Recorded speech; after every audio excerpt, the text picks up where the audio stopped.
Good morning and welcome to the third week, day one of the lockdown.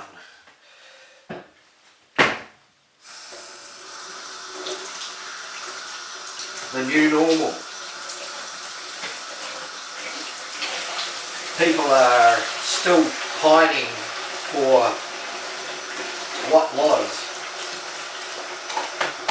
Quite naturally enough, it's only been a couple of weeks in this country.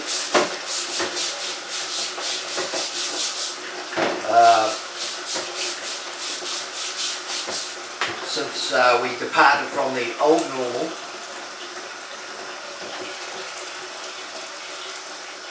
And there's a lot of concern out there, a lot of it based on matters of money, naturally enough. Small businesses are taking a big hit, and the idea that we can get over this hump, flatten out that curve, and come on out, be released from our lockdown circumstance is still a hope in the minds of most of us. Personally, I'm not hoping for any such thing because the data seems to suggest that things are never going to go back to the way they were. Never. That way is finished. But most people, of course, are not seeing that far ahead and are not looking at all the facts, which is because they're still focused on the old way and having hope that they will one day resume that old way. But we cannot resume that old way. It was causing far too much distress in the world, and something had to happen. Something did happen, which has never ever happened before in the history of modern humanity. The party is over. The celebrations for our freedom, the freedom that capitalism bestowed upon us, that illusion is over, and we will not be going back to it. Although I am sure that there will be plenty of effort made to try and get back there, understandably enough. But that is the reason I guess I'm making these videos on the subject of changing the paradigm, changing how we do things heading into the future. We cannot put hope in the old ways of doing things because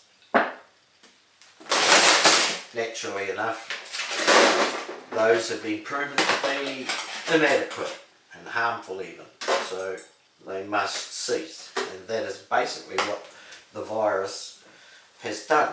Now we could and are of course engaging our scientists in coming up with a vaccine, with a cure, but even if that was the case, and no doubt there will be some success made in those departments, it's really nothing for then another virus to come along equally able to disrupt the way we do things, and the way we do things which is harming nature. And we must eventually come to those conclusions if we're going to be honest, and if we want to survive as a species. So that's the nuts and bolts of it, really. The evidence is there, but I think I would like to carry on talking about the plan and how we can take the opportunity now together to formulate a good plan which does not include old ways of doing things, which are destructive, the destructive old ways, the polluting, the thoughtlessness. So I'm asking for thought to be part of the process, good thinking, and designing something from the ashes that can rise up and be our new normal.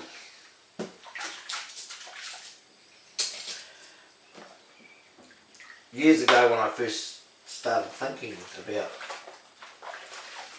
how to change the old normal, probably 30 or 40 years ago now, 40 or 30, I was just a teenager, and I was living in Christchurch, and I'm in the suburbs, and I got up onto the rooftop of the house that I lived in and just sat there contemplating these thoughts that I was having about how human beings could change the way they live.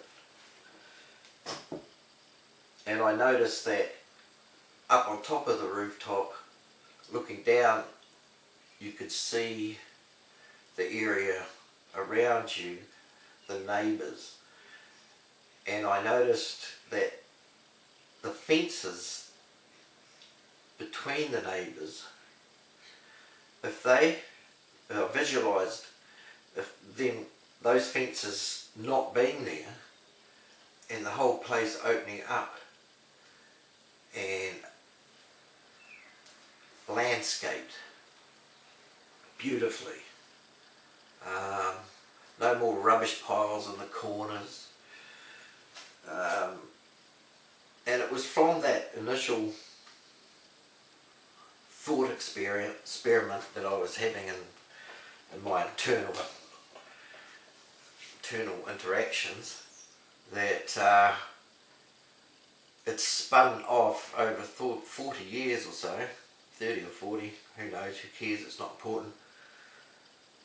It spun off and I've never let go of it. It's like a yarn that I'm following, or perhaps knitting together as I follow it, and I see this picture forming of how human beings quite easily could significantly shift from the way we are or have been living to another way of living with the minimum of disturbance to our life or our lives as individuals in these homes, our caves, where we do our things privately. So at the moment there's a big stress going on. It's only going to get bigger, and even if New Zealand does manage to contain the virus and keep it from being as terrible as it is in other countries at this present time, we're still going to have to keep our borders closed, and indeed aeroplanes are grounded throughout the world, so no one's going to fly over here anyway. Things are going to get quite quiet. We're not going to allow them, even if they were allowed to themselves. Tourism is over. You want to look at something, go on the internet.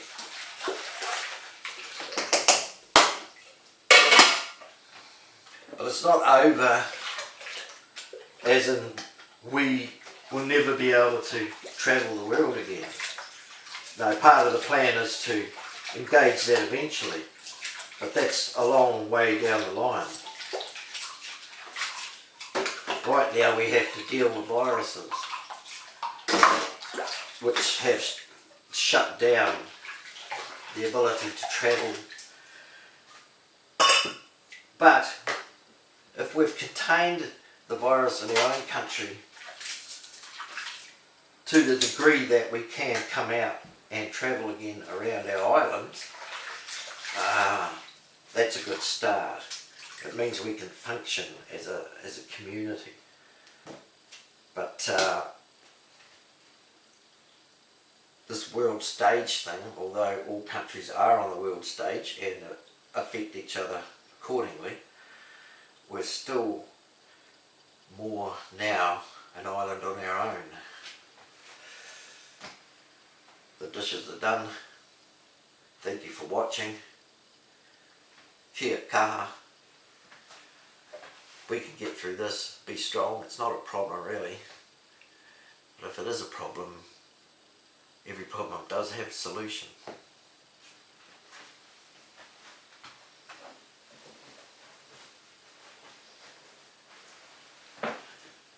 Did you think I'd left?